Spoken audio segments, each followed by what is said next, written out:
নমস্কার, আপনারা দেখছেন নিউজ ইপপ। কলকাতা ও হাওড়ার যাত্রীদের জন্য গুরুত্বপূর্ণ ঘোষণা। রবিবার 14 জুন কয়েক ঘন্টার জন্য সম্পূর্ণ বন্ধ থাকবে বিদ্যাসাগর সেতু বা দ্বিতীয় হুগলি সেতু। পুলিশ সূত্রে জানা গিয়েছে, সেতুর কেবেল বদল এবং প্রয়োজনীয় রক্ষণাবেক্ষণের কাজের জন্য ভোর 6টা থেকে দুপুর 2টো পর্যন্ত সেতুর ওপর দিয়ে কোনো ধরনের যান চলাচল করতে দেওয়া হবে না।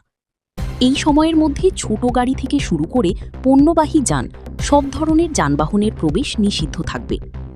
প্রশাসনের তরফে জানানো হয়েছে, বিদ্যাসাগর সেতু বন্ধ থাকায় হাওড়ামুখী ছোট গাড়ি এবং যাত্রীবাহী বাসগুলিকে বিকল্প হিসেবে হাওড়া ব্রিজ বা রবীন্দ্র সেতু ব্যবহার করতে হবে।